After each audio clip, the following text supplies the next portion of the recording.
Bah, merci en tout cas d'être là. Avant de te laisser la parole pour que tu puisses un peu te présenter et puis qu'on puisse faire cette petite conférence interview.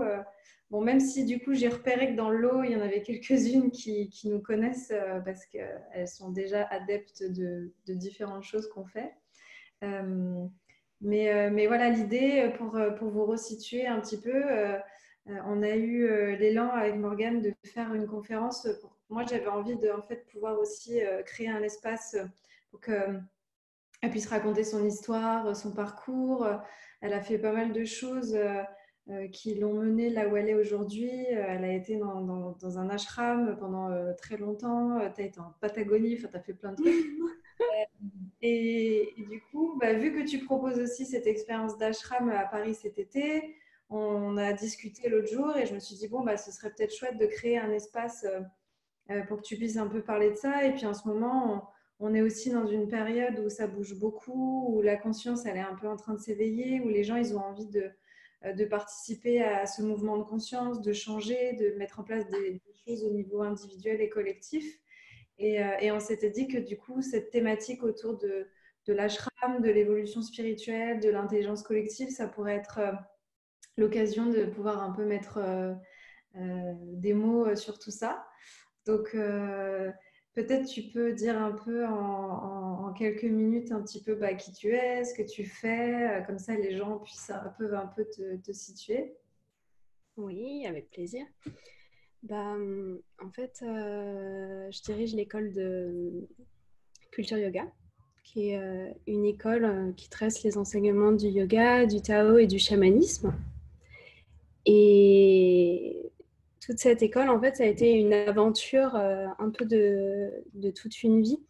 En fait, je vais raconter un peu d'où je viens et comment j'en suis arrivée là, parce que c'est ce qui me paraît le plus simple. Euh, Moi, en fait, j'ai fait de la danse et puis je me suis retrouvée assez jeune, à partir de 10 ans, dans un cursus danse-études. Et voilà, c'était un milieu hyper fécond, avec plein de mouvements, beaucoup de vie. Et j'avais des professeurs, en fait, qui étaient des yogis. Donc, en fait, voilà, côté un petit peu baby yogi, très jeune, on m'a appris à me canaliser, à respirer, à sentir aussi l'énergie vitale qui est en nous et à l'extérieur de nous, et puis à tisser avec cette énergie. Et dans un premier temps, en fait, je me suis dirigée plutôt vers la chorégraphie. Donc, il y avait déjà en fait cet appel un petit peu du collectif et cette fascination par rapport au mouvement qui nous unit, hein, la matrice qui nous contient tous. Et puis, en fait, quand j'ai eu 10 ans, j'ai eu une expérience initiatique forte lors d'un spectacle. Et en fait, je me suis vraiment éveillée. En fait, j'étais assez petite, mais j'ai senti euh, mon esprit fusionner dans l'amour avec mon mouvement. Et c'était incroyable comme sensation, parce que j'avais vraiment la sensation de voler, de flotter, d'être en extase, en fait, d'être en amour avec toute la vie, en fait. Et c'est une expression, enfin, c'est une expérience qui m'a profondément interloquée, profondément marquée. Et donc, j'ai toujours cherché à la retrouver. Donc, voilà, une chose en amenant une autre. J'ai fait des concours de chorégraphie, puis je me suis retrouvée, en fait, aux Beaux-Arts de Buenos Aires, en Argentine. Et je me suis retrouvée dans une colocation assez incroyable qui s'appelait Casablanca. Et je me suis retrouvée à vivre avec 16 personnes du monde entier. Et dont c'était assez drôle parce que c'était 14 hommes. Et en fait, j'avais une coloc italienne qui s'appelait Chiara. Et qui m'a initiée au tango d'ailleurs, qui était vraiment une femme extraordinaire.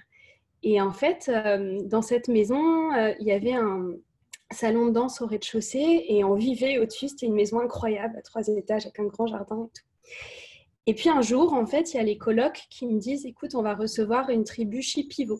Et moi, j'ai dit, ah bon, c'est quoi une tribu Shipibo et tout. Donc en fait, on m'introduit un petit peu à, à ces personnes-là, en fait, et un peu, j'apprends c'est quoi la tradition autochtone. On me parle de la shahuashka, on me parle de la jungle et tout. Et moi, j'étais assez j'étais assez curieuse, mais en même temps un peu froussarde. Donc du coup, moi je dis, ah non, moi je veux pas faire de cérémonie avec vous. Mais bon, en fait, il se trouvait que ma chambre, elle était collée au salon de cérémonie.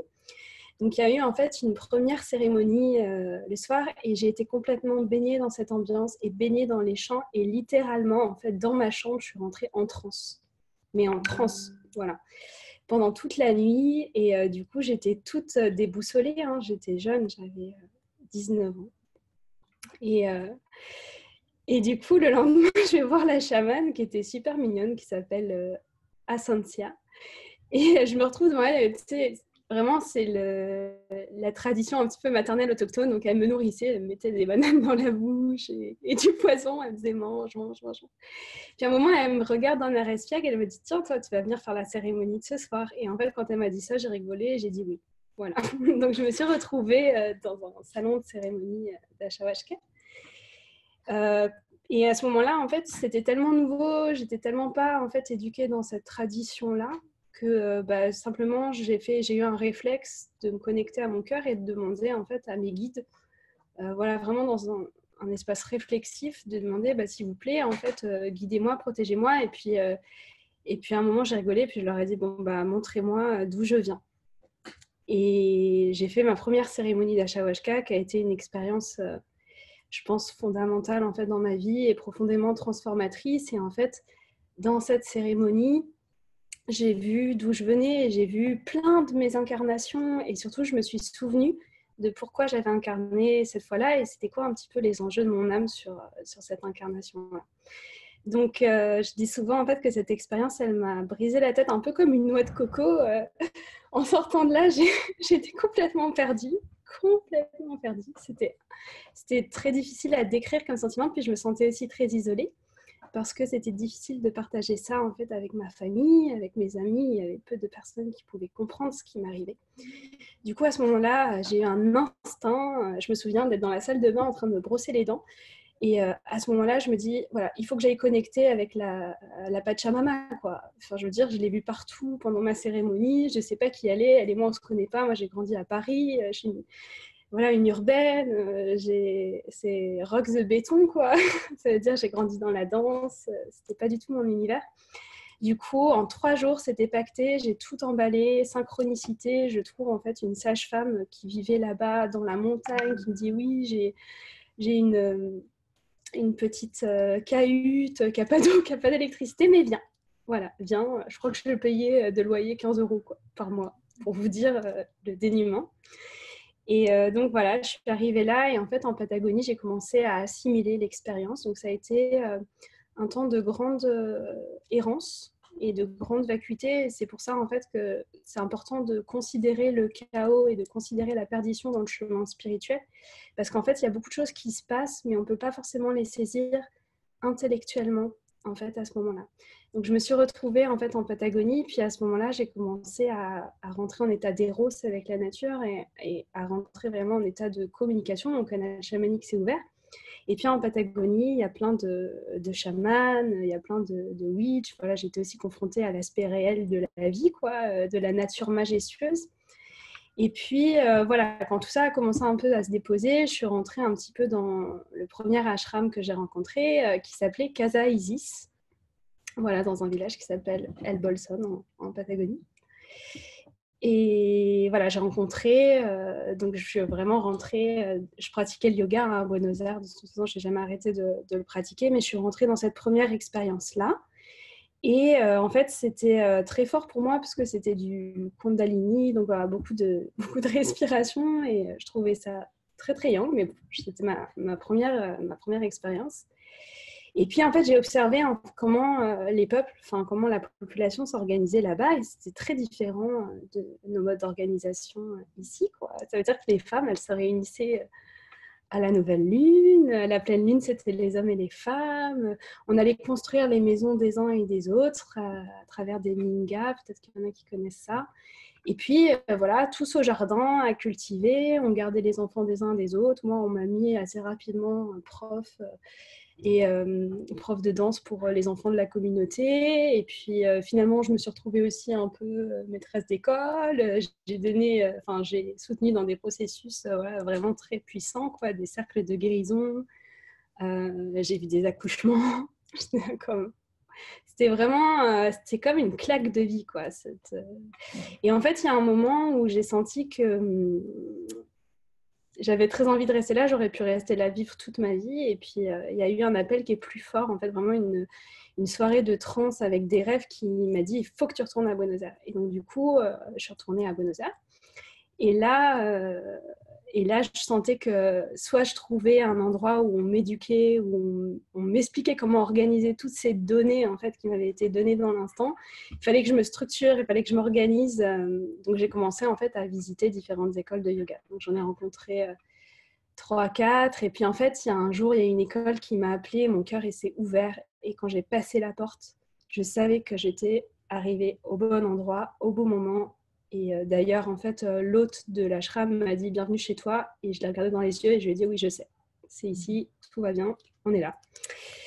Voilà, c'est là que l'expérience d'ashram a commencé. Et du coup, bah voilà, d'abord, j'ai pratiqué. Je me suis émerveillée de ce bain de pratique. C'était incroyable. C'était de 9h le matin à 9h le soir, tous les jours de l'année, sans jour de pause. Enfin bon, c'était de la folie, quoi, pour mon petit cerveau, tout ça.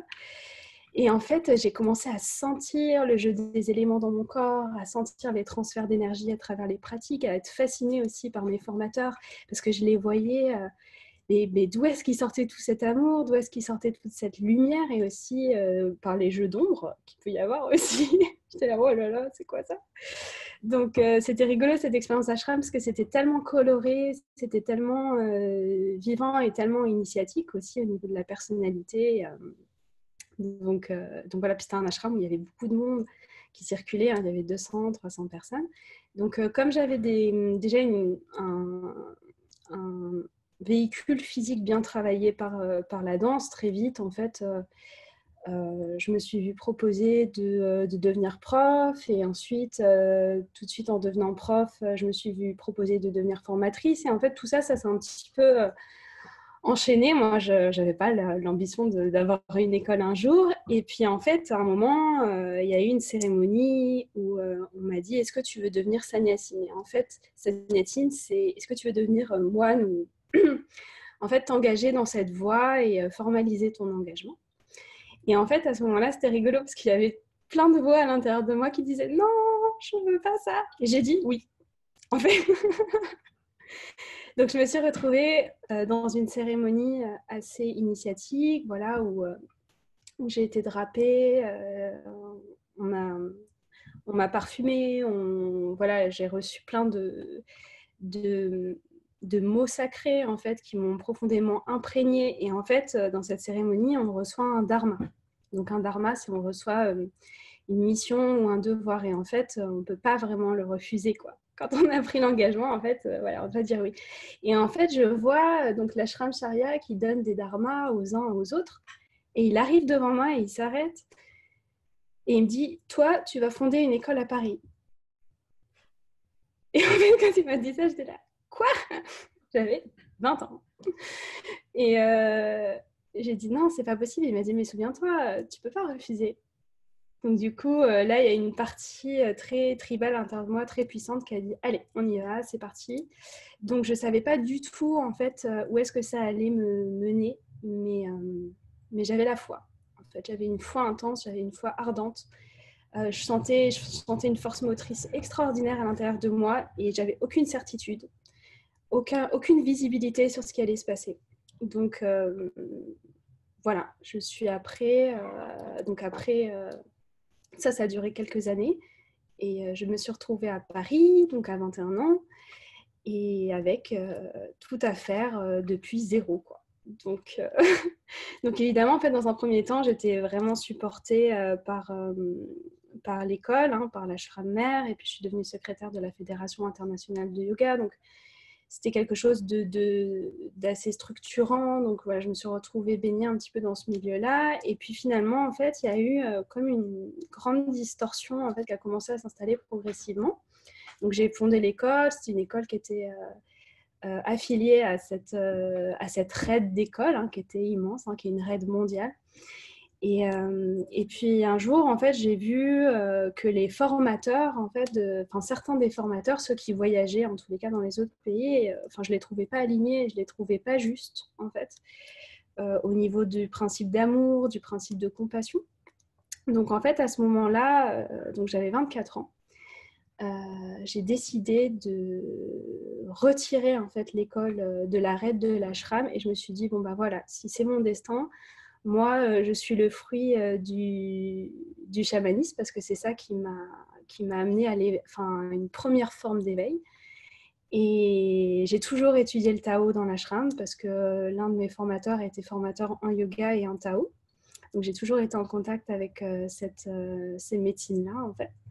Et donc, du coup, j'ai décidé en fait de faire une école qui soit simplement une école qui reflète mon cheminement, voilà, et ce en quoi je crois. Voilà, les valeurs, les choses que j'ai envie d'explorer, de déployer, la manière dont j'ai envie de m'exprimer, quoi. Donc, voilà, c'est l'histoire de Culture Yoga. Je suis une école qui a presque 10 ans. C'est un joli parcours, une jolie histoire. On voit que tout s'est quand même bien construit pour que ça te mène là où tu es. Moi, il y a une question qui me vient, et je crois qu'on en avait un petit peu parlé, tu vois, peut-être ça pourrait intéresser. Je sais qu'il y a pas mal de gens qui sont attirés justement par cette notion d'ashram, de partir, de vivre une expérience initiatique. Et en général, les gens, ils partent en Inde. Tu sais, pour aller vivre les formations de yoga, en général, la plupart des gens vont en Inde, il y en a quelques-uns qui vont en Thaïlande. Euh, qu'est-ce que tu aurais envie de partager par rapport à ça, tu vois, sur déjà comment arriver à sentir un peu où est-ce qu'il faut aller, quelle expérience est bonne pour nous, parce qu'il y a quand même plein de courants un peu différents. Et puis, je sais qu'on avait un peu évoqué le fait qu'en Inde, c'était un yoga quand même assez masculin, un peu yang, quoi, et que parfois, ça manque un peu de... Voilà. De féminité. Bon, bah, c'est sûr que moi, j'étais dans un ashram en Amérique du Sud. Donc, la qualité de présence de ces peuples-là, c'est des peuples qui sont dans la joie, c'est des peuples qui sont dans le mouvement, des peuples qui sont dans la danse de la vie et aussi des peuples incroyablement résilients, quoi. Ça veut dire c'est de la folie, leur résilience. Voilà, par exemple, l'Argentine, c'est un pays qui a connu énormément de crises, donc qui sait en fait lever la force vitale, lever l'énergie et avoir en fait des émotions qui arrivent à réensemencer des sphères dévastées, en fait, finalement. Donc moi, j'ai grandi un petit peu aussi dans un yoga au rythme des tam-tams, des candombe, des mantras carnaval. En fait, un geyser de joie, un geyser de couleurs et aussi un yoga donc, en fait, qui s'imprègne de la science des mouvements énergétiques des peuples autochtones, en fait. Donc, beaucoup d'absorption dans la médecine de la spirale, en fait, voir comment en fait, on évolue dans un mouvement de manière spiralée, comment en fait on va se laisser fondre jusqu'à une forme plutôt que d'aller chercher une forme à l'extérieur. Comment le monde émotionnel aussi peut complètement réenchanter le monde physique, comment il peut le nourrir, comment nourrir son inspiration, comment aussi évoluer dans la bienveillance et dans la douceur, parce que c'est quand même une forme de yoga très, je dirais, très maternelle dans le sens où en fait le yoga il est transmis un petit peu comme le lait maternel, ça veut dire qu'il est transmis dans la douceur, il est transmis dans la lumière, il est transmis dans l'aisance, dans la fluidité, c'est-à-dire que les professeurs sont formés pour rendre tout plus fluide, rendre tout plus accueillant, pour accompagner en fait, vraiment. Ce qui est vrai que c'est pas la même chose que d'avoir déjà, par exemple dans l'ashram où moi j'étais, les professeurs ne pratiquaient pas en fait, ils donnaient la classe et ils accompagnaient, ils corrigeaient, ils encourageaient avec le toucher, avec les mots, avec des consignes bienveillantes, apaisantes, Donc c'est sûr qu'en fait, c'est un espace très intéressant pour se transformer. Après, pour moi, l'intérêt d'un ashram, c'est le cadre qu'il propose. Voilà, parce qu'en fait, c'est comme si on rentrait dans un espace complètement cadré. En fait, on a juste à le respirer, à le traverser, à le vivre et à découvrir en fait tout le processus alchimique qui s'opère vague après vague, jour après jour, les états de conscience qui surviennent parce qu'en fait on n'a rien à tenir ou à impulser. C'est comme une coupe incroyable dans laquelle on peut se déverser et couler encore et encore et encore. Voilà, jusqu'à rencontrer ton essence. Et une fois que tu as rencontré ton essence, tu rencontres le mouvement de ton esprit. Et puis après, tu apprends à faire danser ton esprit avec tes mots, ton esprit avec le chant de ton cœur, ton esprit avec ton mouvement, tes aspirations, tes idées. Tu apprends en fait à tisser cette fusion jour après jour, patiemment. Donc pour moi, en fait, l'élan d'aller dans un ashram, chez les personnes, je le comprends et j'observe aussi que c'est souvent des personnes qui ont vécu ces cadres dans d'autres vies et en fait, ils viennent plus pour se remémorer des choses, pour réveiller des mémoires, réveiller des capacités, réveiller des élans qui peuvent être enfouis par l'éducation, par la société, par plein de choses.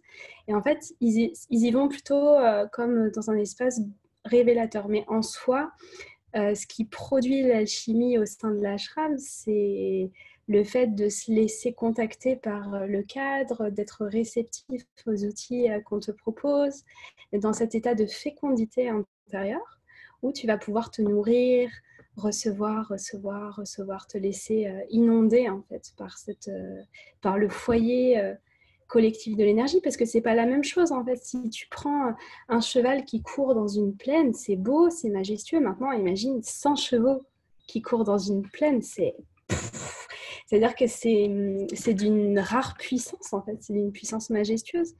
Et l'énergie du collectif, elle a ça. Ce sera jamais la même chose quand on fait notre petit yoga tranquillou à la maison pour soi, sur son mat, que quand on va dans un cours et qu'on est 15 et qu'en fait on est 15 à respirer ensemble, et on est 15 à transpirer ensemble, et on est 15 à sentir ensemble, et à se contacter ensemble.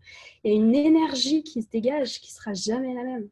Et dans l'ashram, en fait, il y a aussi, c'est comme c'est un immense chaudron, finalement, où tout ce qui est dans ce chaudron est un élément que l'on peut contacter, au contact duquel on peut se transformer. Donc c'est ça. Et en fait, bon, c'est sûr, moi j'avais vraiment des formateurs exceptionnels, d'une grande sagesse, d'une grande beauté aussi, hein. Même s'ils avaient des côtés sombres, ne faut pas croire en fait que... Enfin, je veux dire, plus quelqu'un grandit dans sa lumière, plus il grandit dans son obscurité. Bon, ça, c'est le Tao, mais c'est comme ça aussi. Et en fait, on apprend à danser avec ça. Mais en tous les cas, j'ai énormément appris aussi des personnes avec qui je cheminais. J'étais avec des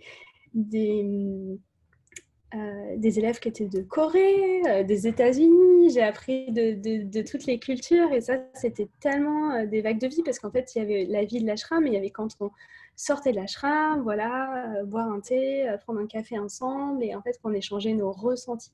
Et en fait, ce qui est beau dans l'expérience de l'ashram, c'est que cette expérience collective, en fait, elle se fait aussi à travers le processus de miroir, à travers chaque être que tu rencontres et comment chaque être te fait des cadeaux et comment tu peux lui faire des cadeaux aussi. Et en fait, c'est quelque chose de tellement naturel, de tellement inné qu'on perd la magie de ça. Mais bon, quand tu es dans un cube et à tout le temps pratiquer, être émulsionné ensemble, cette magie-là, elle te frappe quand même, quoi. Elle te revient vite. Et je pense que par rapport au pays, en fait, il faut se laisser appeler par ce qui nous met en joie.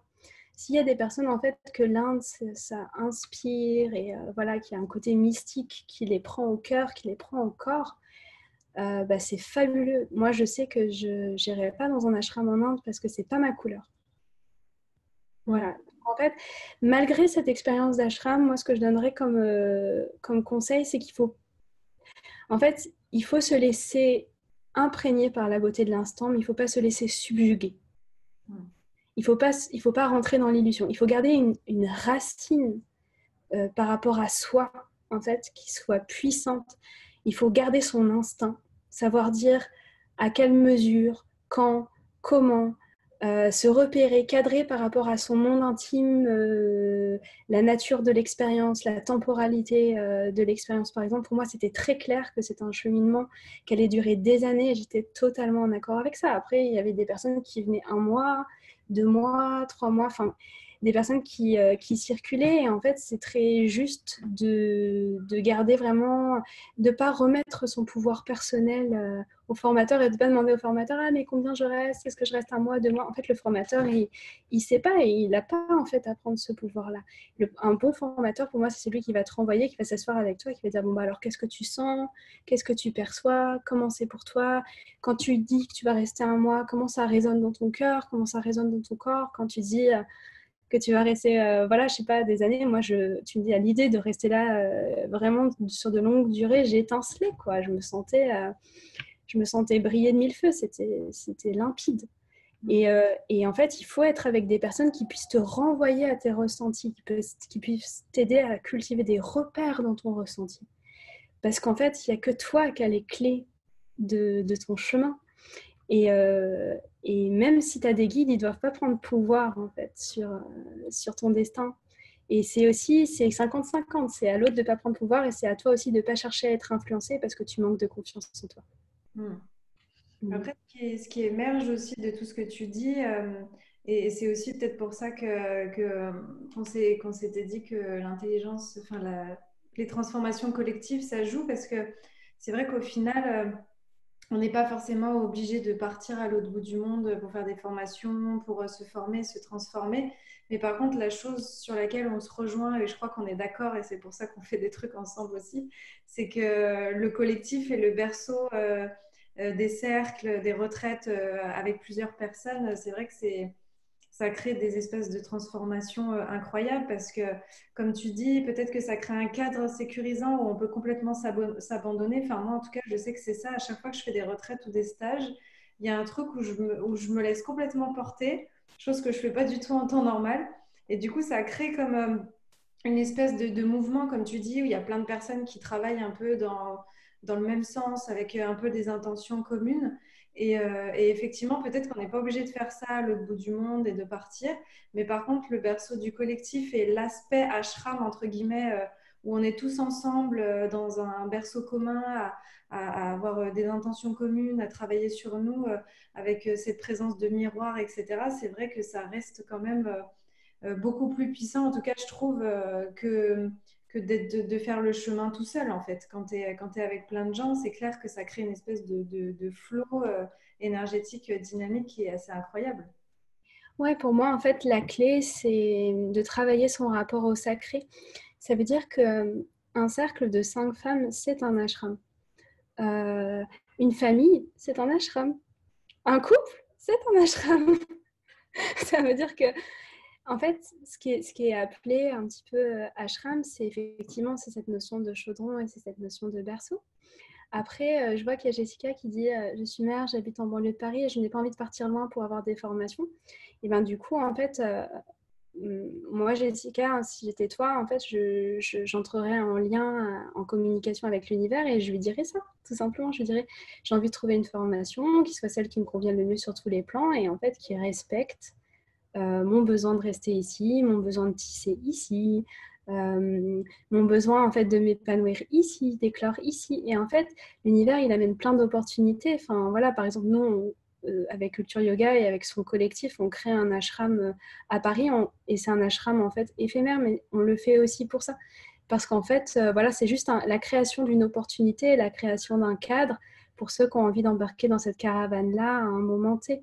Mais s'il y a cette demande en fait chez les personnes qui demandent en fait qu'il y ait plus d'expériences comme ça qui émergent du collectif, mais l'univers va y répondre en fait. Il y a plein de canaux qui vont être prêts à recevoir cette information sous forme d'idées, qui vont dire ah mais qu'est-ce que ce serait cool si on faisait ça et si on se transformait de cette manière-là et en fait tout ce qu'il faut garder c'est un cœur ouvert en fait. C'est ça la vraie difficulté. Il faut pas tomber dans la croyance que les choses vont pas se faire, la croyance que les cadres vont pas se créer. En fait, il faut porter son désir dans le cœur et il faut oser aussi l'offrir à l'espace. Et à ce moment-là, c'est là en fait que le processus alchimique universel opère. Et c'est là, en fait, que les opportunités arrivent. Donc, en fait, je pense que c'est les optimistes qui vont ouvrir des portes. Et je ne parle pas d'un optimisme cuculapraline ou licorne power, quoi. Je parle d'un vrai optimisme qui vient du fond du cœur. Ça veut dire de garder le cœur ouvert et de dire je vais recevoir tout ce dont j'ai besoin et en abondance, quoi. Et, comme on disait juste avant, euh, c'est aussi cette intention de vouloir se transformer qui fait que de toute façon, les choses, elles vont bouger. Et chacun, en fait, a des besoins différents. Il y a des personnes qui ont besoin, en fait, de tout couper parce qu'ils sont pris, en fait, dans le quotidien. Et donc, du coup, ils ont besoin, en fait, de partir pendant un mois et de vraiment se mettre à fond dans la formation. Et il y en a d'autres qui ont besoin d'intégrer ça. Moi j'ai suivi ta formation du coup à Culture Yoga et moi ça m'allait bien parce qu'en fait je ne me voyais pas partir un mois, ça aurait été trop brutal pour moi vu que j'avais en plus des blessures d'avant avec mon épaule et tout. Je m'étais dit je vais jamais tenir un mois, c'est trop brutal pour moi d'aller faire un mois de yoga non-stop tous les jours. Il y a des gens, ils en ont besoin et il y en a d'autres, ils ont besoin de l'aborder peut-être avec un aspect plus adapté à nous, quoi. Et moi, j'ai trouvé que c'était intéressant aussi de le faire sur une année, des week-ends avec des temps d'infusion, des temps d'intégration, que ça crée vraiment quelque chose qui s'intègre aussi et qui s'incarne dans notre quotidien, parce que quand on le vit dans un espace extérieur, ben, on va le vivre et puis après, il faut arriver aussi à l'incarner dans notre quotidien, dans la vie de tous les jours. C'est un peu comment est-ce qu'on intègre tout ce qu'on a vécu maintenant, alors que là, parfois, un peu de faire les choses peut-être plus en lien avec notre vie de tous les jours et peut-être sur une temporalité différente, ça permet aussi de nous arriver à surfer, à slalomer en fait entre ces différents espaces. Ouais, c'est super intéressant ce que tu dis. Parce que tu vois, en fait, moi, dans les différentes écoles que j'ai visitées, donc il y avait des écoles, en fait, c'était vraiment des ashrams totales où tu dors et tu manges avec tout le monde. Et moi, finalement, l'ashram que j'ai sélectionné, c'était un ashram de 9h du matin à 9h le soir, donc il y avait des temps de pause dans la journée, mais tout le monde rentrait chez soi, en fait, le soir. Et en fait, c'est vrai qu'on a autant besoin de temps de méditation, de contemplation, qu'on a besoin de temps de non-spiritualité. Ça veut dire que moi, je me souviens en fait de sortir d'heures et d'heures de pratique et d'aller avec mes potes manger un choripan au coin et besoin aussi de casser ce côté puriste, ce côté en fait un petit peu effréné hein, quand on commence la quête spirituelle. Il y a beaucoup d'enthousiasme, on a souvent l'impression en fait qu'on doit être autre chose que ce qu'on est. Hein. C'est une des premières illusions qu'il faut transcender. L'illusion qu'on n'est pas assez et qu'il faut aller en fait chercher autre chose plutôt qu'en fait de se contenter de ce qu'on est et de se respirer en floraison, quoi, de se respirer en éclosion tranquille, véritable, naturelle, en fait. Donc je pense que effectivement d'avoir en fait des temps d'incubation et des temps de retour à ce qui est basique, ordinaire, normal, c'est super, super important pour en fait laisser tout ce qu'on a accumulé comme matière se digérer, s'imprégner dans la vie quotidienne. Et en fait, ce qui est super beau dans le cheminement spirituel, c'est quand finalement l'effort disparaît parce qu'il est emporté par une vague d'amour. Et en fait, voilà, moi je sais qu'il y a des personnes qui me demandaient, mais attends, j'arrive pas à me lever tous les matins, à me mettre sur mon mat, et à pratiquer. Et en fait, ce qui est super beau, c'est qu'à un moment, en fait, on arrive à un état de maturité et on se dit « Ah, mais en fait, ça m'a fait tellement du bien de pratiquer dans la classe. C'était tellement bon. Pourquoi je n'irais pas sur mon mat par pur kiff, en fait? Et pas parce qu'il faut faire quelque chose qui m'amène vers une discipline. Simplement parce que c'est une respiration d'amour envers moi-même. Et qu'en fait, tous les jours, j'ai la possibilité d'ancrer cette respiration d'amour en moi. Et ça, c'est vrai que c'est plus difficile de le faire si on baigne tout le temps dans l'ashram, on y est H24 et après on revient dans la vie normale. Et il y en a pour qui c'est vertigineux, c'est un vertige.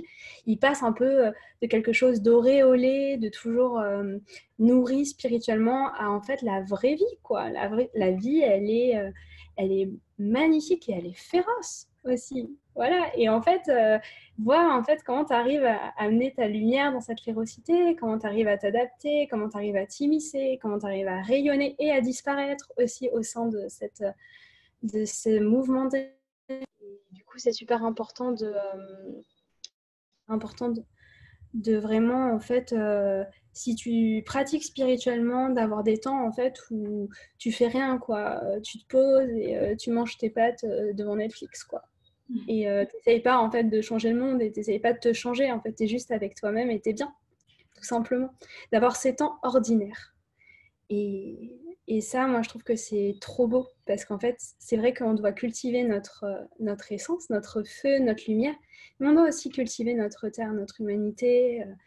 Voilà, on est là sur Terre pour faire l'expérience de nos sens, tout un tas d'expériences. Donc, en fait, il ne faut pas les juger comme bonnes ou mauvaises, il faut juste les prendre, les respirer, les vibrer et les laisser tranquillement descendre dans notre matrice pour que en fait, en notre synthèse, au contact de notre esprit, cette expérience devienne sagesse, mais par le mouvement d'une simple respiration, pas par la volonté ou la pensée.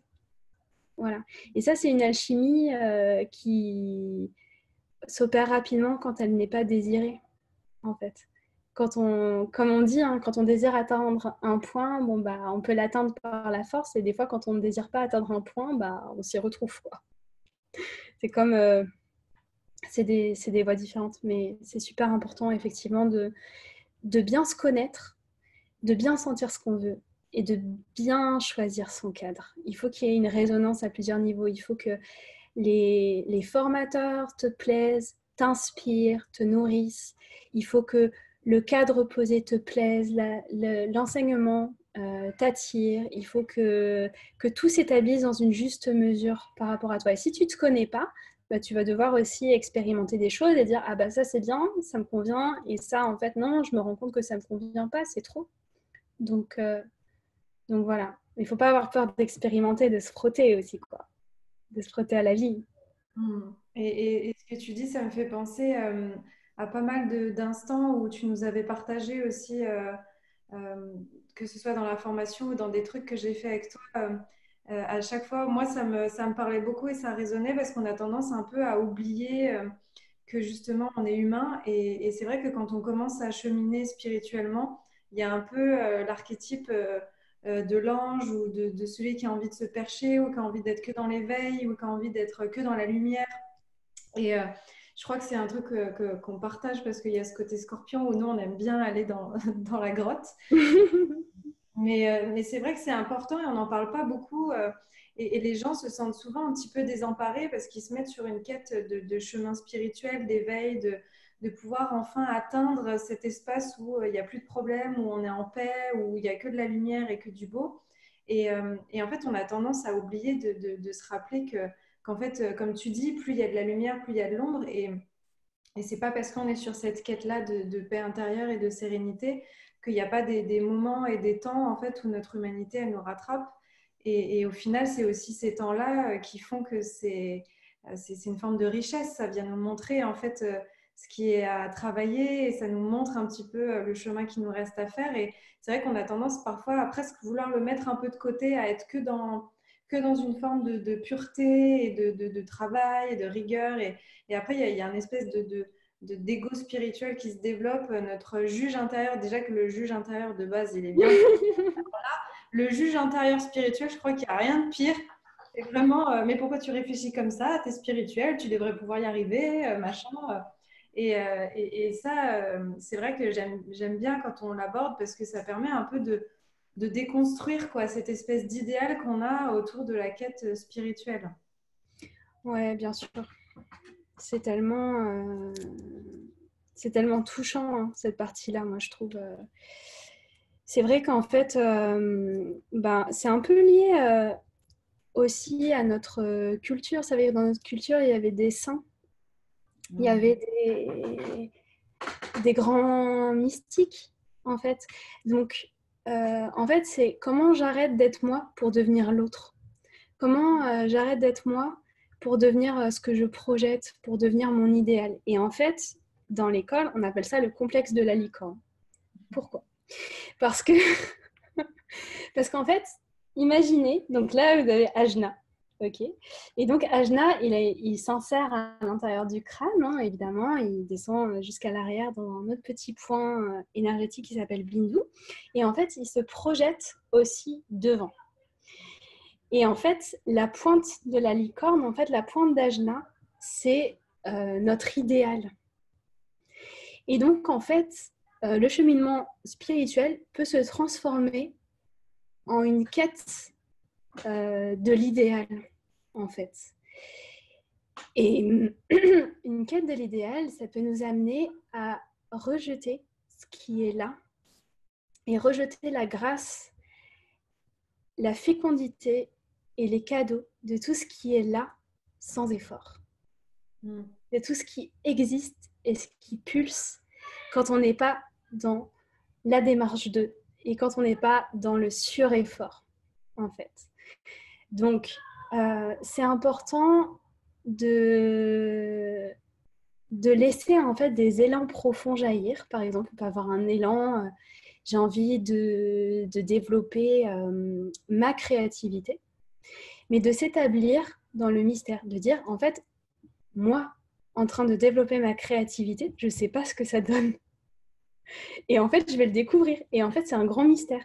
Mais si en fait, on se visualise, donc une moi créative, c'est une moi qui est comme ci, comme ça, qui fait ci, qui fait ça, qui bouge comme ci, comme ça, bah, évidemment, en fait, que petit à petit, je vais restreindre la bonté et la richesse de mes mouvements et de mon élan de vie. Et puis, je vais commencer à les juger et je vais commencer à m'étriquer, en fait. Voilà. Et ça, c'est une grande source de souffrance, en fait. Et je pense, ça c'est ma conviction intime, que les êtres humains n'ont pas de mission divine. En fait, que leur première mission, c'est leur propre bonheur. Que personne ne naît, en fait, avec la vocation de changer la face de l'humanité. Et quand bien même certains viennent avec des incarnations qui ont ce propos, eh bien, en fait, ils ne le font pas pour l'humanité. Ils le font parce que ça a un sens pour leur âme, ça a un sens pour eux-mêmes. Et en fait, même si ça résonne positivement au niveau du collectif, eh bien, c'est ce qui est d'abord à l'avant-plan, c'est cette démarche en fait où ils le font pour eux-mêmes. Voilà. Donc, par exemple, tu prends Gandhi. Bah, Gandhi, c'était important pour lui d'explorer, de goûter les différentes facettes de la paix, d'explorer cette thématique. Et après, ok, il a étendu son savoir, il a partagé un petit peu sa synthèse avec le monde. Mais Gandhi, il n'est pas venu à sauver la planète, pour moi. Il est venu à réaliser quelque chose au niveau de son âme, au niveau de son intimité. Il est venu résoudre une équation intime. Et ça, c'est super cool parce qu'en fait, quand on résout une équation intime, bon, bah ça va, en fait, on a plein d'incarnations pour le faire, c'est chill. Et si, en fait, l'univers a besoin de nous et qu'on est disponible, et ben, en fait, il va nous insuffler un petit peu comme des vagues, comme des gouttes qui sont emportées dans la vague. On va se sentir insufflé dans un mouvement et en fait, ce qui va nous garantir qu'on est sur la bonne voie, c'est une conviction profonde ou un sentiment de joie qui va nous dire, ben, même si c'est dur, même si c'est la galère, et ben, si c'est là que tu dois aller, tu le sens et tu y vas et tu le fais et ça te donne en fait une satisfaction profonde. Donc après, le danger, c'est quand tu commences à agir par idéal et tu te dis en fait, ce serait bien de créer ça parce que ça ferait du bien au monde. Et finalement, tu te déracines de ta joie fondamentale, tu te déracines de ton élan de vie. Et souvent, en fait, dans ces cas-là, c'est comme un peu la quête du Graal, hein, quand on regarde les contes du roi Arthur.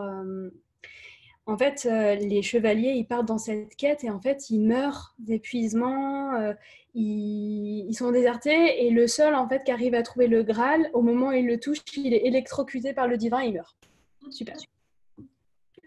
Donc en fait, ça parle bien de l'élan vers l'idéal et finalement, en fait, ce qui s'est passé dans cette quête-là, c'est que le roi Arthur, il s'est retrouvé tout seul dans son château à gérer une cour infernale et finalement toute la table ronde a été éclatée, tout le chaudron a été éclaté dans toutes les directions et ce qui fait en fait que l'expérience du cercle s'est perdue.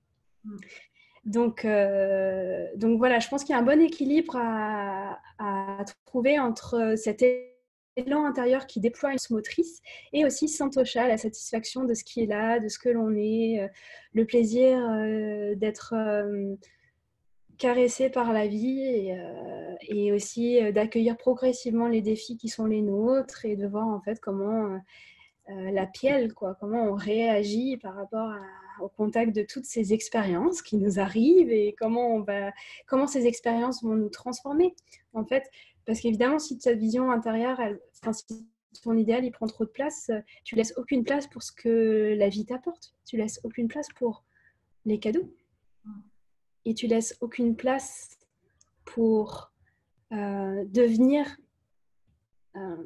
quelque chose que tu n'aurais jamais imaginé non plus. Et pour moi, c'était un tango entre guider et se laisser guider, entre le yin et le yang, entre activer et recevoir, donner et recevoir. Et je trouve que c'est effectivement hyper juste tout ce que tu dis. Et par rapport à cette quête d'éveil, je me dis que ça pourrait peut-être être intéressant d'avoir ton partage sur un sujet aussi dont on a déjà parlé. C'est peut-être, tu vois, en ce moment, avec tout ce qui se passe, euh, il y a pas mal de monde qui se pose la question, est-ce que ça va vraiment changer? Oui, mais moi, je ne vais pas vraiment faire une différence en me changeant moi. Tu vois, c'est difficile de garder cet optimisme face à tout ce qui se passe parce qu'on a l'impression qu'on est tout petit et qu'en fait, ça ne va pas changer grand-chose. Mais je sais que tu as aussi un regard par rapport à cette transformation collective, du fait que quand on travaille sur soi, en fait, on guérit un peu aussi à travers le collectif et que tout le travail qu'on fait en fait intérieurement en solitaire, qu'on a l'impression qu'on fait en solitaire, en fait, ça va aussi avoir un impact et un rayonnement. Et c'est pour ça euh, que cette notion ouais, de famille, de sangha, de groupe, c'est aussi pour ça que la sororité, c'est aussi important pour tout ce qu'on met en place. Est-ce que tu auras envie de partager quelque chose là-dessus? Effectivement, en fait, je pense que c'est beaucoup articulé autour de la notion qu'on a construite autour des maîtres, en fait, et des chevaliers. Et en fait, ce qui est intéressant, c'est de voir en fait que si chacun incarne sa nature, si chacun en fait s'engage envers son bonheur, et bien en fait on est vraiment comme une plante. Ça veut dire qu'à la base on est une petite graine et puis après on va se frotter un peu au défi de la vie, donc on va pousser. Et en fait au moment où on va fleurir, on va offrir son essence au monde, on va offrir son parfum au monde. Et c'est à ce moment-là en fait où on est plein de soi que notre parfum touche les autres. Et c'est à ce moment-là, en fait, qu'on s'enrichit les uns les autres. En fait. C'est à ce moment-là, en fait, qu'on est vraiment dans l'expérience sacrée du partage. Mais au-delà de ça, en fait, si tu regardes vraiment l'évolution dans la nature, il y a des systèmes d'entraide dans la nature. Ça veut dire qu'il y a des alliances entre les vers de terre, la terre, les graines, les petites plantes qui poussent. Il y a des arbres qui protègent des champignons. Ça veut dire qu'en fait, il y a des synergies naturelles. Et en fait, on n'a pas besoin non plus d'atteindre son éclosion pour se sentir exister au sein d'un écosystème et de se sentir sage dans son mouvement de vie. En fait, sa sagesse, pour moi, la sagesse, c'est d'être honnête avec soi-même, d'oser en fait embrasser sa vérité et d'oser dans sa vérité aussi embrasser son humilité, son savoir et son ignorance, de reconnaître tout le chemin parcouru et de reconnaître tout le chemin qui est à parcourir. Et en fait, de simplement être intègre en fait avec soi. Et de savoir qu'il y a des temps en fait où oui, on est sûr de soi, on sait beaucoup de choses, puis il y a d'autres temps où voilà, il va y avoir un mouvement de vie, on ne sait plus rien. Tout ça, ça a été balayé, en fait, c'est comme un hiver sur la conscience, hop, c'est un nouveau chapitre.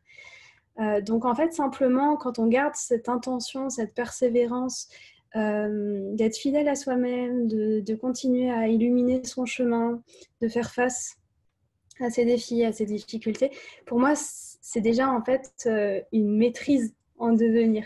Et en fait, cette maîtrise, on n'a pas, il y en a qui sont peut-être appelés au fait d'aller voir des grands des grands avatars, des grands maîtres, et ils pensent qu'au contact de ces grands maîtres, en fait, on va se transformer. C'est sûr qu'on se transforme, mais on se transforme aussi au contact de son boulanger, au contact de sa coiffeuse, parce qu'en fait, ta coiffeuse, elle, je sais pas, par exemple, c'est naturel pour elle de sourire à la vie, et donc en fait, à son contact, en fait, tu te rappelles, ah oui, c'est vrai, il faut sourire. Et après, je sais pas, tu vois une copine et là, en fait, elle te dit un truc super sage et en fait, ça trouve une vraie résonance en toi. Et en fait, à ce moment-là, je veux dire, la sagesse, elle est partout. On déploie tous un petit peu des programmes. Il y en a qui vont développer le programme joie, il y en a qui vont développer le programme connaissance, il y en a qui vont développer le programme résilience. Et en fait, un peu en étant interconnectés, on va pouvoir en fait se laisser guider à droite, à gauche, et petit à petit, on accumule toutes ces fréquences qui sont autant de nutriments dont on a besoin, et on se complète d'une manière absolument mystérieuse et absolument collective. Ouais, c'est ça. D'où l'importance de prendre le temps aussi de se laisser porter et de ne pas vouloir euh, écouter que son mental et accumuler en fait plein de choses. Et ça demande aussi un peu à se laisser porter et faire confiance que on va peut-être rencontrer quelqu'un demain qui va nous guider en fait au bon endroit. Euh, Avant qu'on parle de tes projets, de ce que tu vas proposer cet été, etc., la question de Marie qui demandait si du coup ce que tu avais appris et ce que tu enseignais, c'était du yoga. Ça peut être peut-être intéressant parce que je pense que parfois il y a comme une illusion un peu autour du yoga, tu vois, où on entend un peu que les asanas, du yoga, un peu à la façon hindoue, etc. Il y a un peu un stéréotype autour de ça. Et je sais que toi, ça te tient à cœur aussi d'expliquer que ça va bien au-delà que ça. Et puis peut-être que tu peux aussi dire un peu, bah, toi, la façon dont tu l'enseignes, parce que je sais que ça t'est vraiment propre, vu que, comme tu l'as dit, tu rajoutes aussi le chamanisme, le Tao, etc. Mais déjà de revenir peut-être à la racine du yoga où parfois il y a un peu une confusion en fait sur ce terme ouais, où il y a un petit peu des croyances autour de ça. Ouais, bien sûr, pour moi, le yoga, c'est un état, déjà. C'est un état intérieur, c'est un état de conscience. Et cet état, en fait, il est propulsé par une attitude. Et une attitude, elle est propulsée par un élan ou une aspiration. Et une aspiration, ça naît toujours de la racine du cœur. Voilà. Une envie, ça naît de la racine du ventre, et une aspiration, ça naît de la racine du cœur. C'est quelque chose d'irrésistible. On ne peut pas y résister. On peut résister comme ça, on s'échappe à droite, à gauche, mais finalement, en fait, on revient toujours sur ça. Donc, pour moi, le yoga, c'est un état de conscience, et en fait, c'est un état de conscience modifié qui nous permet, en fait, de contacter une unité. Donc, ça peut être, en fait, une unité entre différents corps qui nous composent. Ça peut être une unité avec son cœur, ça peut être une unité avec la matrice universelle, avec la nature. Mais en fait, c'est des états d'unité. Et en fait, à chaque fois, on est capable d'étendre cet état d'unité à de plus en plus de sphères. Donc, la posture en soi, c'est ce qui permet, c'est un catalyseur de la conscience. C'est comme une coupe. Hein. Finalement, on prend une posture, c'est une coupe et on se glisse dedans. Et on explore en fait cette forme, on explore cet archétype. Et c'est la même chose en fait pour le Tao. Si tu veux, le Tao, c'est un état de fusion profonde avec la nature. Et souvent, quand tu dis aux gens, elle est où la nature? Elle te dit, ah ben, elle est là, quoi, dehors. Et en fait, ils ne voient pas que la nature, elle est à l'intérieur d'eux, que en fait, tes poumons, c'est des forêts, que tes veines, c'est des rivières. Que tes cellules, c'est des mers de sel, c'est des déserts, que ta salive, c'est un lac, que tes reins, c'est une cascade. Et en fait, toute la nature exprimée à l'extérieur de nous, elle existe aussi à l'intérieur de nous. Et que l'état de yoga, c'est l'absorption dans ce voyage, en fait. L'absorption dans cette exploration progressive, tranquille. Un petit peu comme quelque chose qui va se fondre d'une manière intègre et qui va s'ouvrir. Mais en temps juste, on ne demande pas à un enfant qui a 3 ans, elle dit allez hop, vas-y, et la maturité d'un enfant de 18 ans. Bah non, en fait, on a le bon sens de savoir qu'un enfant est grandi à son rythme. Et bah pourquoi nous, on ne peut pas grandir à notre rythme aussi?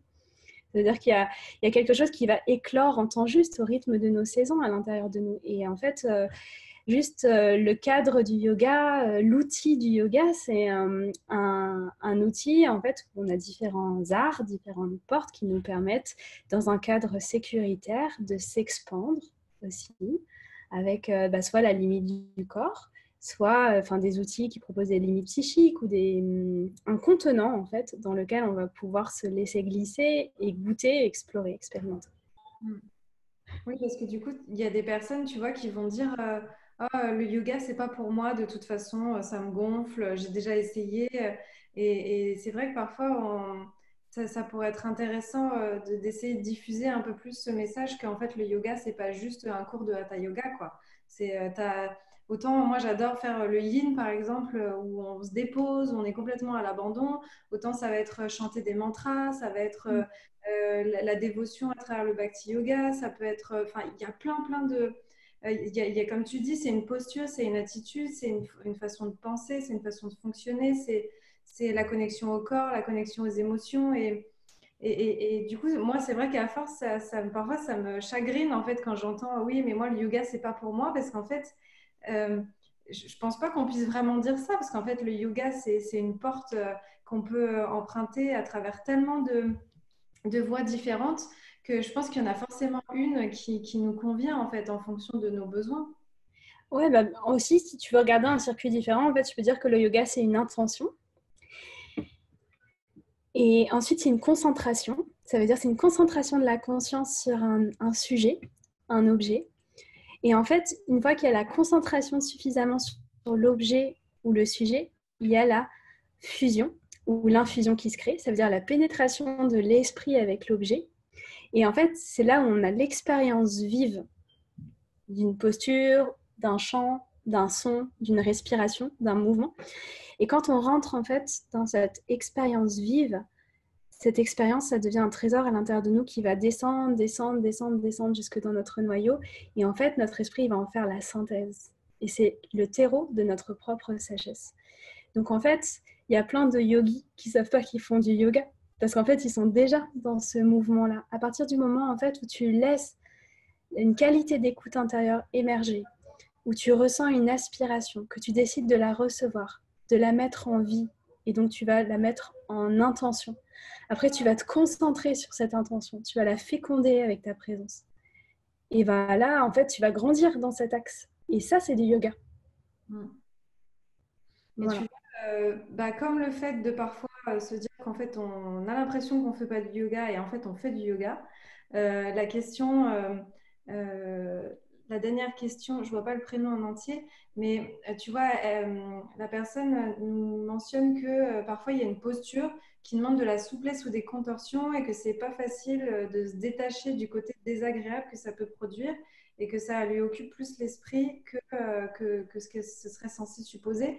Et en fait, moi, dans ce sens-là, quand je vois cette question, ça me fait penser à l'inverse et je me dis, mais en fait, on a l'impression que c'est du yoga, mais en fait, c'est pas du yoga de vouloir absolument faire une posture et de s'en frustrer parce qu'on n'arrive pas à la faire. On sort un peu du cadre, je trouve, tu vois, de l'intention première, en fait, qui est le yoga, non? En fait, ça dépend. En fait, ce qui est intéressant, c'est de voir qu'est-ce qu'on a projeté sur le mot yoga. Il faut regarder. Et c'est vrai que dans ce qu'on projette sur le mot yoga, il y a un apport collectif. On se dit, ah, le yoga, c'est un yogi en méditation sur son safu, qui fait des pranayamas, qui fait une super posture, trop chill, trop belle et tout. Et en fait, faut déconstruire ça. Il faut se dire en fait que le yoga, c'est un véhicule qui va nous amener vers notre propre lumière et que notre lumière, c'est une source, un espace de nutrition intense, hein, c'est un espace d'amour intense, un espace de plénitude, de bonheur. Et que finalement, en fait, que tu fasses ta pince nickel ou que tu fasses ta pince à toi, si ça te permet de contacter ta lumière, si ça te permet de cultiver du plaisir, en fait, de transformer de pas attendre un paradis sur terre, sinon celui qui est disponible dans ton propre corps, en fait, et de cultiver ce jardin, de cultiver ce paradis. Eh bien, voilà, si tu atteins ta cible et c'est bon. Après, ça dépend aussi de ce que tu aimes mettre en valeur. Moi, je vois par exemple que Euh, Enfin, il y a des gens qui vont plutôt voilà, se concentrer sur les postures, il y en a qui vont se concentrer sur la posture mentale, il y en a qui vont se concentrer sur la posture émotionnelle. En fait, tout équivaut, mais c'est sûr qu'en fait, l'asana, c'est un côté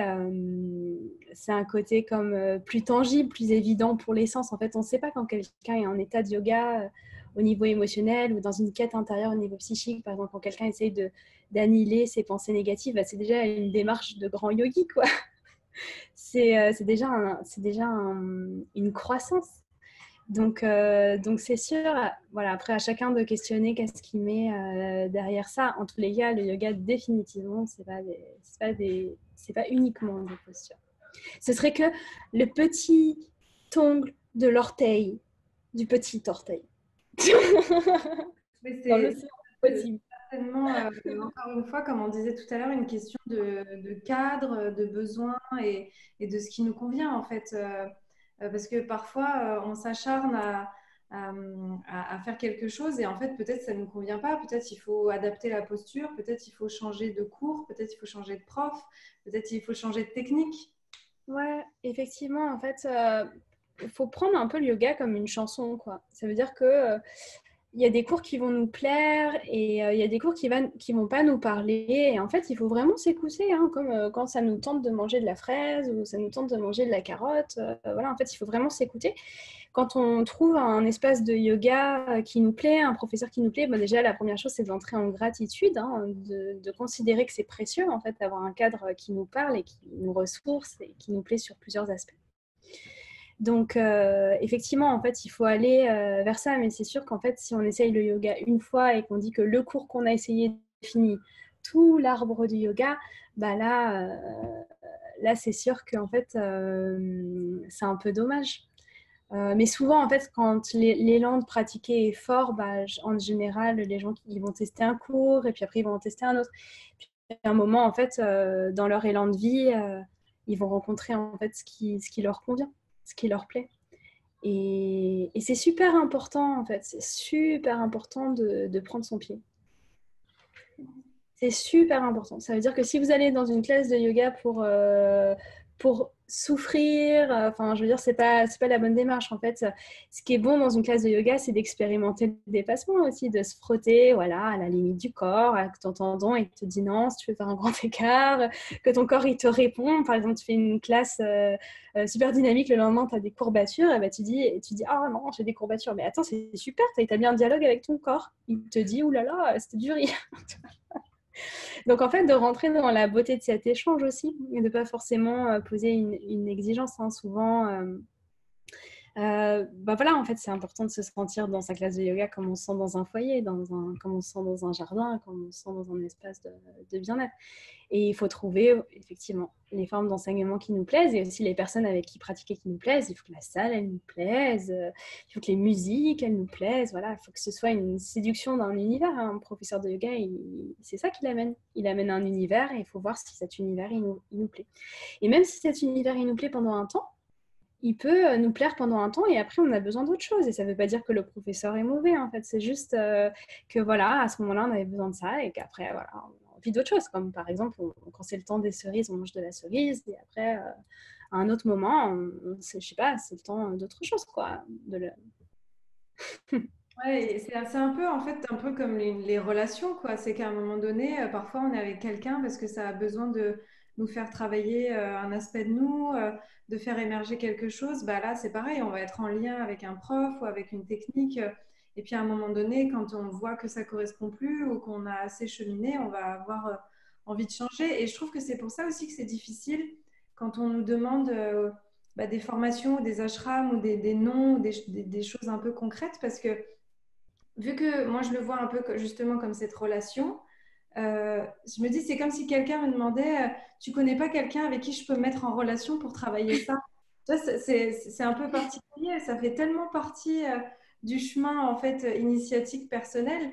Je me rappellerai toujours de notre rencontre. Morgane, je l'ai rencontrée sur le salon du yoga il y a, je sais pas, 3 ans, un truc comme ça. Et en fait, ce qui était drôle, c'est que je suis venue avec deux amis qui venaient pour trouver une école de yoga pour se former et que moi, je venais en touriste. Je vraiment pour me laisser porter, pour découvrir, etc.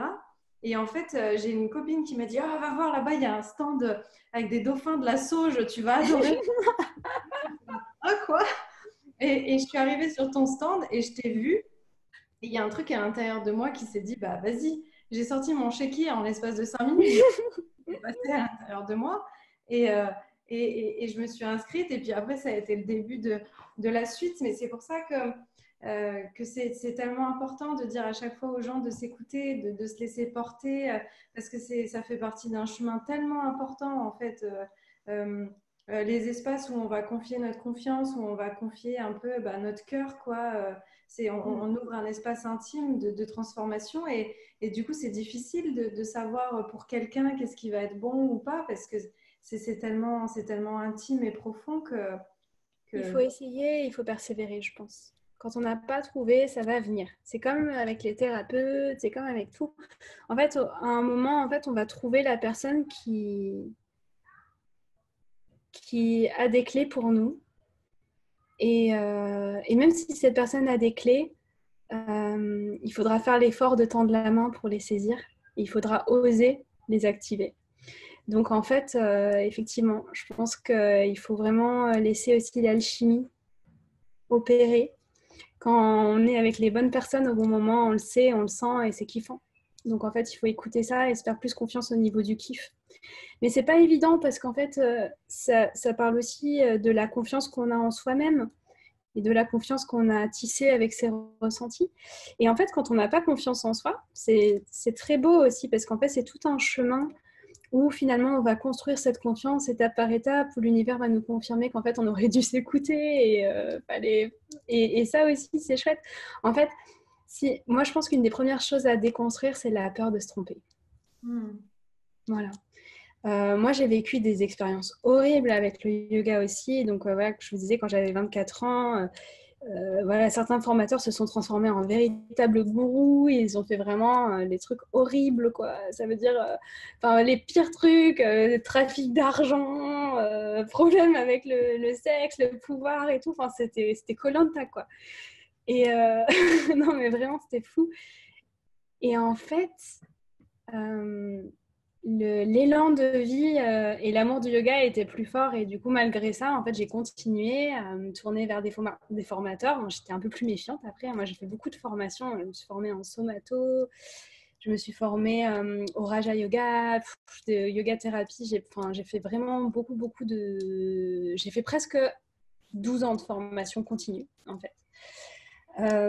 Donc après, voilà, on a un peu peur, on a un peu frileux quand on a fait une classe qu'on n'aime pas, et on est un peu méfiant.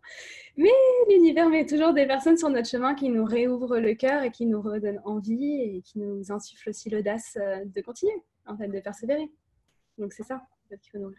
C'est aussi en se trompant en fait qu'on voit ce dont on n'a plus envie et ce dont on n'a pas besoin, quoi.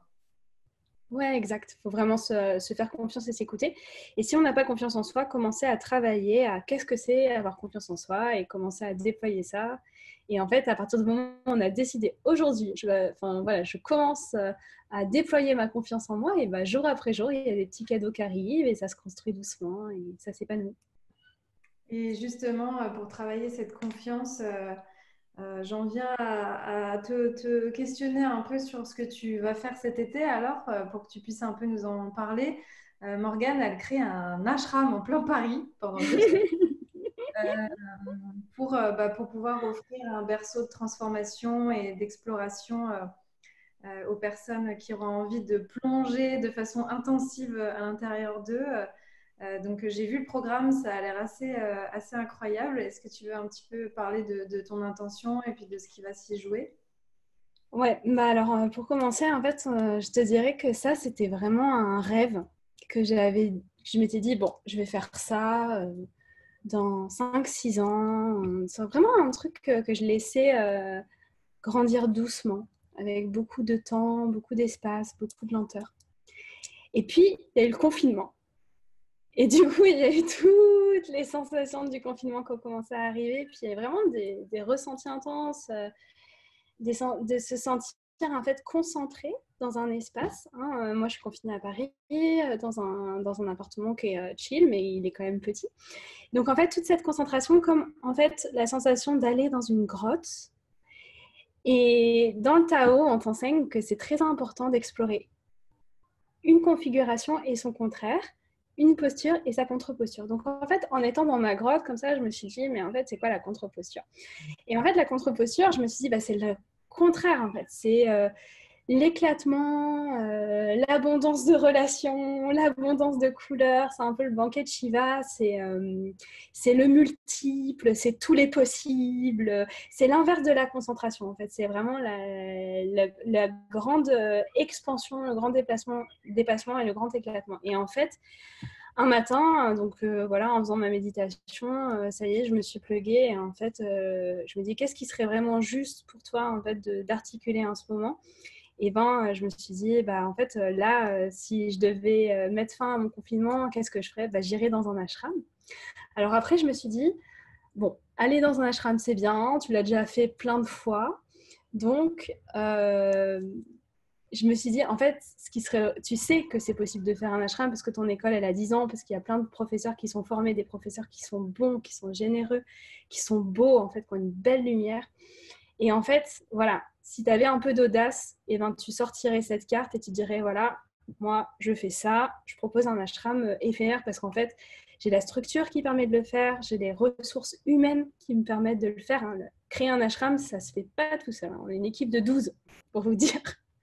Donc, en fait, l'intelligence collective, elle commence déjà à se mettre en place. Donc, je sais pas, j'ai avancé ma première carte auprès de collègues comme ça. Et elles m'ont dit, non, mais c'est tellement...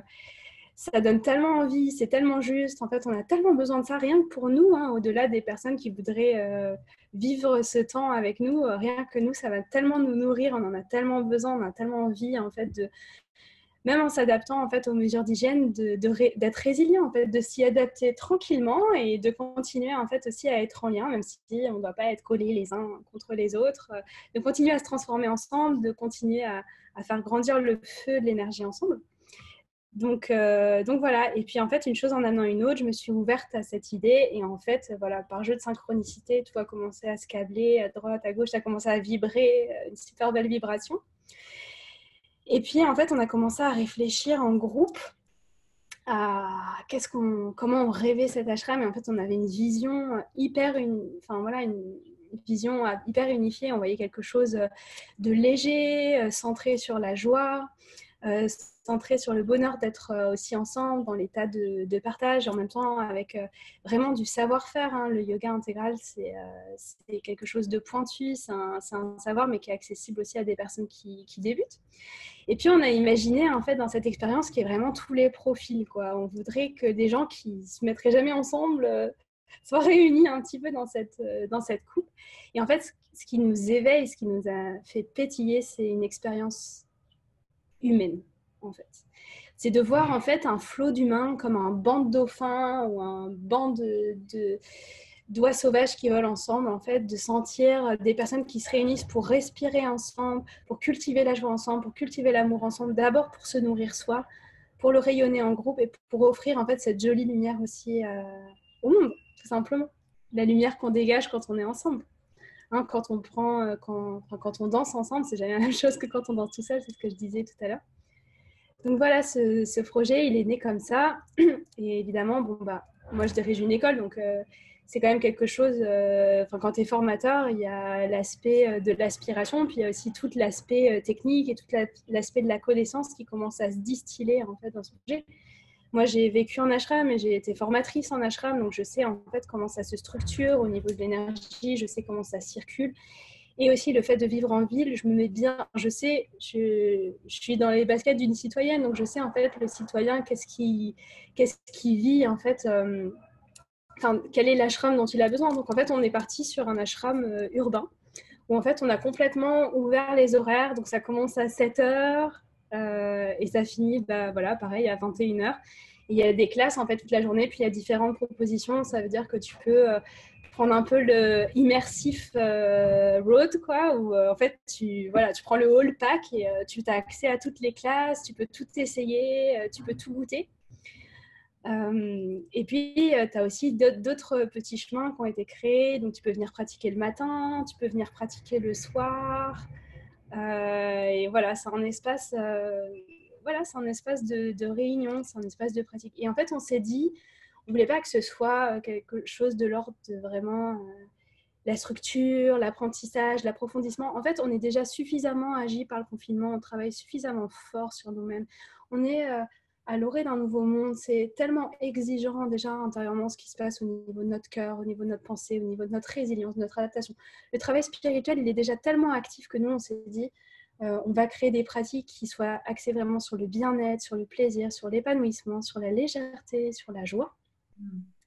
Et en fait, on ne va pas proposer des pratiques pour approfondir et aller démystifier c'est quoi les racines du yoga. En fait, on s'est plus dit, on va proposer un banquet.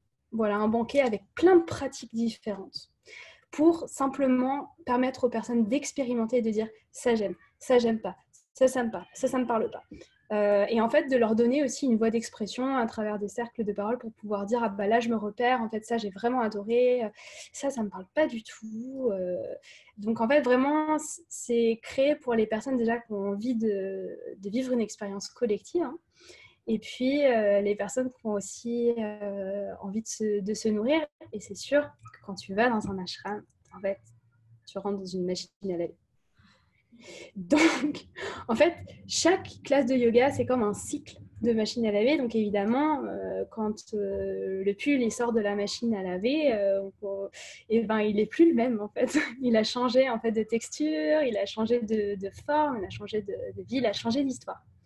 Donc aussi, quand on avait envie on s'est dit que dans ce nouveau monde, en fait, qui se présente, le plus important, c'est de savoir qu'est-ce que toi, tu veux faire dans ce nouveau monde. Où est-ce que toi, tu veux aller? Qu'est-ce que toi, tu as besoin?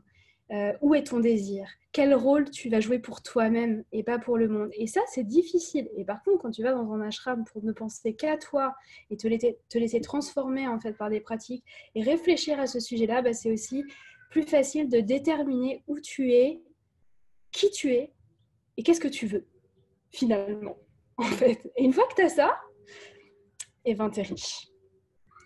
Une fois que tu as ça, tu es riche. Parce que si tu as de l'énergie, après, tu vas sur ton chemin, quoi. Ben, c'est un beau projet, en tout cas, pour toutes les personnes qui veulent plus d'informations. Vous pouvez regarder sur la page de Culture Yoga, tu es aussi sur Instagram.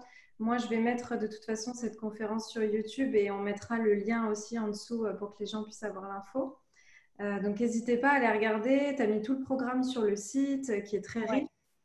Ouais, c'est cultureyoga.fr, le site. Non, c'est cultureyog.fr, il n'y a pas de A. On vous le transmettra d'une manière ou d'une autre.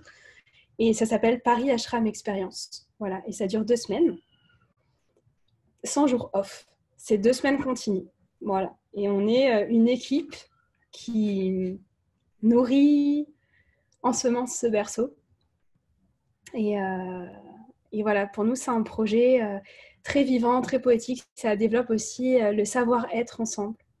Et aussi, ce qui est fascinant en fait, dans un ashram, c'est de voir en fait, comment tous les protagonistes, toutes les personnes qui sont dans l'ashram, comment aussi ces différents miroirs en fait, qui vont t'aider à te repérer intérieurement. Et évidemment, en fait, aussi, un ashram, c'est comme aussi un grand cercle d'évolution, mais c'est aussi un grand cercle de guérison. Et ça, on n'en parle pas énormément. Mais par exemple, il y a des blessures qu'on va accumulées sur plusieurs générations, hein. Des fois, on reçoit des blessures sous forme d'ADN qui sont des blessures liées à nos lignées. Et imaginez qu'en fait, des fois, il a fallu des générations pour créer cette blessure et la nourrir. Et toi, tu arrives là, tu es dépositaire de cette blessure, elle fait partie de ton sac à dos et tu crois qu'à toi tout seul, tu vas pouvoir la transformer? Non, no way. Ça veut dire qu'en fait, tu as besoin qu'il y ait beaucoup d'amour autour de toi. Tu as besoin d'un grand foyer d'énergie. Et des fois, pour lâcher les blessures, tu as besoin du collectif. D'ailleurs, à ce sujet, avec Aurore, on organise une retraite constellation qui va avoir lieu en juin. En fait, on ne sait pas trop si elle va avoir lieu. En tous les cas, c'est une retraite qui est basée sur les cercles de guérison au féminin. Et ça va être vraiment... c'est nourri par une intention tellement pure que je pense que ça va être fabuleux, peu importe le temps où ça se fait, si ça se fait en juin ou après, mais ça va être quelque chose de très puissant. Et voilà, guérir aussi en groupe, c'est une expérience qui est significative. C'est une expérience qui nous rappelle à quel point c'est important l'interdépendance des uns et des autres, et que même si on veut faire des choses par nous-mêmes, il faut aussi des fois accepter qu'il y a des choses qui se transforment par le collectif, et en fait, il faut tout simplement avoir le courage de lâcher, en fait, de se lâcher, de s'abandonner des fois aussi dans ce collectif, dans ce mouvement. Et une autre chose qui me vient, c'est qu'un ashram, qu'est-ce que ça permet? Ça permet de trouver sa place. Ça, c'est un grand thème pour beaucoup de personnes. Un ashram, en fait, c'est vraiment l'intelligence collective. Ça veut dire, en fait, comment tu arrives à briller, rayonner ta lumière en enlevant les croyances que tu fais de l'ombre à l'autre, ou en fait, comment l'autre peut exprimer sa lumière sans que toi, tu fasses disparaître la tienne. C'est trouver aussi ta place organique dans l'espace. Voilà, s'il y en a un en fait, qui fait ça, tu peux faire ça. C'est quelque chose qui donne vraiment matière à se situer intérieurement au sein d'un groupe et à trouver en fait son équilibre là. Et souvent, pour les personnes qui ont des histoires où ils ont du mal à trouver leur place dans leur famille, ou leur place dans leur travail, ou leur place dans leur cercle d'amitié, et ben ça peut être un espace super fécond pour trouver ça, en fait, pour trouver cet alignement. Ouais, un beau projet. N'hésitez pas à la regarder. Tu as aussi mis un événement sur Facebook. Ça aide toujours grandement le partage. Donc, n'hésitez pas à aller m'être intéressé, à inviter vos amis, à vous inscrire. Comme ça fera rayonner le projet au plus grand nombre parce que plus il y aura de monde et plus ce sera bénéfique. En tout cas, moi, j'ai une grande tristesse, enfin, entre guillemets, parce que du coup, la première semaine, c'est la même semaine que mon espèce d'ashram chamanique que je ferai de l'autre côté. Mais je me dis que si je suis pas trop à plat, peut-être que je vais venir faire la deuxième semaine. Allez. Peut-être que ça me fera du bien au final, après avoir donné, de pouvoir recevoir un peu. Ouais. Mais en tout cas, voilà, c'est un magnifique projet. J'espère que ça va cartonner, qu'il va y avoir plein de monde qui vont venir travailler sur eux, se transformer, ouvrir leur cœur, communier, se relier, et que si l'expérience est une réussite, tu pourras renouveler aussi ça peut-être une autre fois. Ouais. Voilà, ça va être beau. Et puis de toute façon, effectivement, nous, on se retrouvera peut-être en juin si la retraite a lieu, ou peut-être après s'il faut qu'on la décale. Mais oui, ça va être aussi un beau moment de partage, de sororité et de transformation. J'ai hâte de pouvoir voir et participer à tout ça, en tout cas. Ouais. Et j'ai juste quelque chose qui me tient à cœur d'exprimer. Ça veut dire qu'en fait, c'est vrai qu'en ce moment, on parle beaucoup des nuits du collectif. Et en fait, des fois, je peux être en lien avec des personnes qui portent un regard pessimiste sur l'humanité. Et en fait, moi, je trouve que c'est beau de regarder l'intelligence du collectif. Et en fait, de voir en fait aussi son potentiel d'intelligence. Et en fait, pour voir ce potentiel d'intelligence, eh ben, il faut être avec le collectif, s'engager auprès du collectif, se mesurer en fait à cette force-là, à un collectif qui soit libre, qui ne soit pas forcément une entreprise ou une société, mais voilà, aller dans le berceau d'un collectif spirituel, c'est une toute autre expérience que d'aller au sein d'un berceau collectif qui soit la famille ou qui soit voilà, une culture. C'est quelque chose de différent. Voilà, c'est important. Merci beaucoup. Je trouve que c'est une très jolie note pour terminer la conférence, le live. C'était vraiment super riche et je suis vraiment ravie qu'on ait ouvert cet espace. Merci à tous les gens qui sont là, qui sont restés jusqu'au bout. Oui, merci pour votre écoute, pour votre temps. Partagez ça avec nous. Et puis de toute façon, si jamais vous avez des questions, que ce soit les personnes qui sont là ou celles qui vont revoir en replay, n'hésitez pas à nous envoyer un message. Morgane, si ça concerne tout son enseignement, ce qu'elle fait, ses activités, etc. cultureyog.fr, tu es aussi sur les réseaux sociaux. Et merci d'avoir partagé tout ça pendant ce temps-là. C'était un grand bonheur. Yahoo! Merci Aurore, merci pour cette fenêtre, cette magnifique opportunité. Merci. Et on se retrouve bientôt toutes les deux en dehors de la conférence. Merci à tout le monde. Merci pour tous vos petits mots, vos messages et votre présence. Et puis, avec grand plaisir pour se retrouver à d'autres occasions. Prenez soin de vous et puis passez une belle fin de journée ou une belle soirée en fonction de quand vous allez regarder la vidéo. Bisous Morgane. Bisous. Bye bye tout le monde. Bonne journée, bonne soirée, bisous.